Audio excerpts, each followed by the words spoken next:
So welcome back. We're going to do another set of evaluating algebraic expressions. This time we're going to look at what we call some rational expressions, so kind of like a fractional concept, numerator, denominator.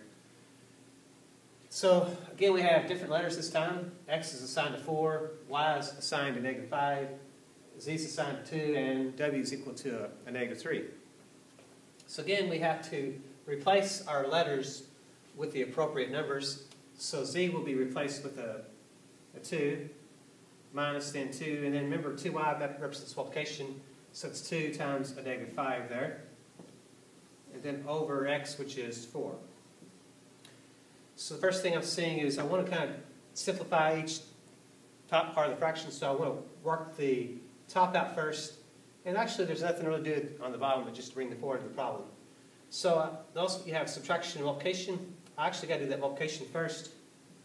Usually when I have fractional expressions, I usually go right to left. It just makes it a little easier for me. So I have 2 minus a -10 over 4. Because we know that 2 times -5 would be a -10, but we also recognize this language here, and we know that this actually means 2 plus 10. And we have 2 plus 10 over 4. Well, I don't want to slide into that problem, so I'm going to go ahead and slide down the page now. 2 plus 10 is 12, and 12 divided by 4 is then 3. So that actually just simplifies down to 3.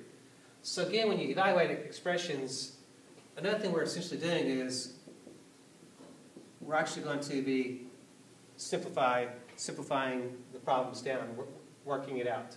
So those words will commonly be used: evaluate, simplify, work it out. My next expression, I have 3 times x minus w. So again, I'm going to substitute off to the right here. Actually, I'll come down.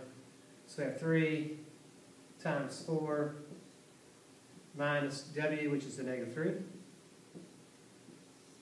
And sometimes I like to put that parenthesis there just to tell me that there's my subtraction symbol, and that's a negative number.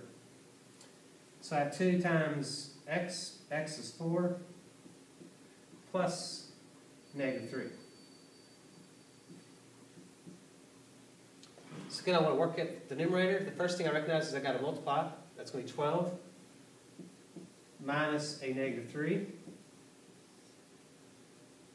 Also, staying with the top, we see that's going to be 12 plus 3. Make that a little bigger. 12 plus 3. And let's leave that for the time being. I'm running out of room there. Let's go ahead and focus on our denominator. 2 times 4 is 8.